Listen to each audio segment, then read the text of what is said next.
All right, boys and girls, today we're going to finish our dinosaur cityscapes, and we just read the book, If the Dinosaurs Returned. So, and we saw all kinds of cool pictures that went along with that story. If the dinosaurs came back, I'm sorry, that was the name of the story. So if the dinosaurs came back, we're making our own dinosaurs, and they're coming to the city to live. Things you're going to need. You're going to, on the trays, you should have scissors. There's like a yucky paintbrush. That's going to be for the glue. And a marker. You need a marker for sure. I'm going to pull that aside. Packet. In this packet, this is an idea packet. So you look in here, there's 3 kinds of dinosaurs that you can make if you follow the steps. Okay. You're going to need a colored piece of paper, preferably a color that's going to stand out. So I picked red because the red will stand out against the yellow and the black. If I had yellow, if I can't have a yellow piece of paper, it won't stand out against the yellow sky. But the red or a blue would work. If I did a blue sky or a red sky, I might choose a yellow dinosaur. But we're going to go with these primary colors. We're going to stick with that. And that should show up really well. And of course, your cityscape from last week. So I'm going to put my cityscape aside. I do not want anything to happen to it. As a matter of fact, I highly recommend that you put it aside. So I'm going to look through at my dinosaurs. And I think I'm just going to go with this dinosaur here, the Brontosaurus. And I'm going to start drawing my Brontosaurus. Let me fix my camera. Okay, so here's my piece of paper. And I'm going to start my Brontosaurus. Sometimes I like to start with a dot. I have a dot here. I'm going to put a dot over here. So this is where my Brontosaurus head is going to be. It's going to come up. This is his big long back, or it's a her, could be a her. And it's going to come around. So that's as far as I got. And then this is, I think I'm going to make, this is the dinosaur's head. So I'm going to come around there. So there's his head or her. And then this is the neck. All right. From here, I'm going to put his little eyeball and a little smiley face. Look how cute my Brontosaurus is.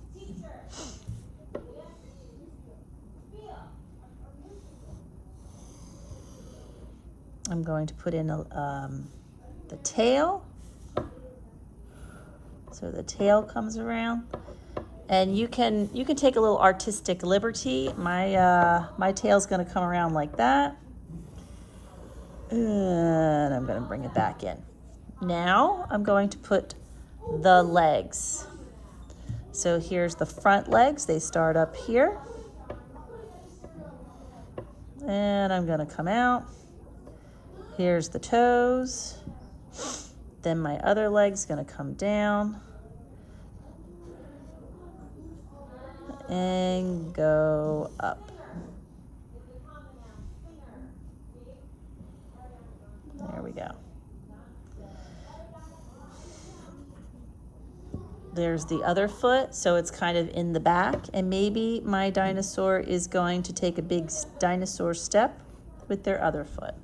So this is my dinosaur, but I'm not done yet. I'm going to add what is called stippling to make a texture. Now, stippling is used mostly in pen and ink.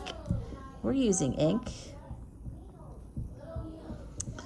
And stippling is when you make dots. Now, we're not crushing our brush. We're gently placing the brush.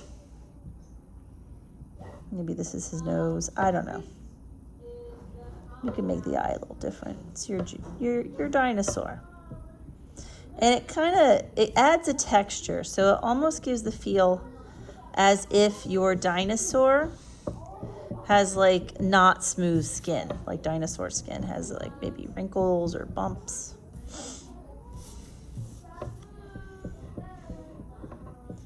It adds a little dimension and shading to your dinosaur. So that's stippling. You got to add the stippling. The next thing we're going to add, where did it go?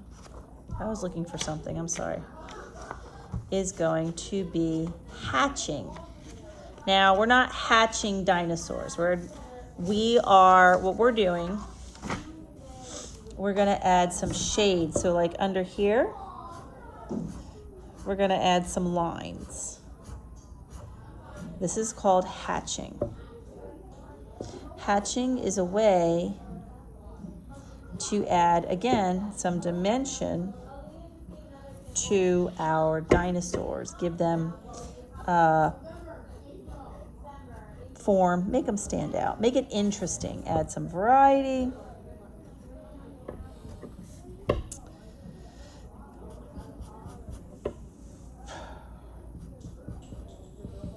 There we go. We're not doing the entire dinosaur with these hatching lines or the stippling dots.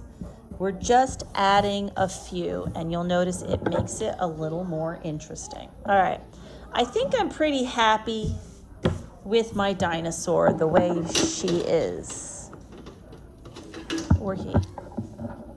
And I'm going to cut. Now remember, when we cut dinosaurs out, or we cut anything, we hold our right, or my right hand, your one hand that opens and closes the scissors, your other hand guides the paper. So my left hand is moving my dinosaur as I cut. Take your time, don't lose a finger.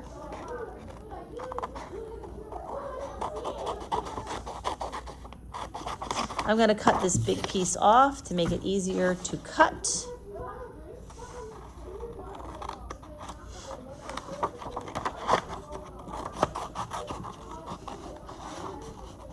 Maybe it's really hard to cut in the little spaces, and I'll show you there's something you can do for that. So maybe, let's say I don't want to do the toes. I'm going to cut around the toes. I'm not going to cut my toes off. I'm going to cut around stuff. That's okay. Please be careful. Look, I lost a little bit of a toe. I got to be careful of that. Cut around my nice little dinosaur. It's a lot you have to do for this. This stuff is going in the garbage. So there's my dinosaur, but I have this little space here. You can do a little cross hatching. So I'm not coloring it in, but I just went and made, I went one way and then the other, and look, it pushed that back. So here's my dinosaur, and this is what my dinosaur is going to look like. I want to think about, where's my dinosaur living on my paper? When I know where I want my dinosaur to go, you flip your dinosaur over on the back of the dinosaur. Remember, we do these dots. Whoops, see, that's a big mess. We don't want that. You want to make dots. This is a no-no. Little dots everywhere. All over your dinosaur, around the edges especially.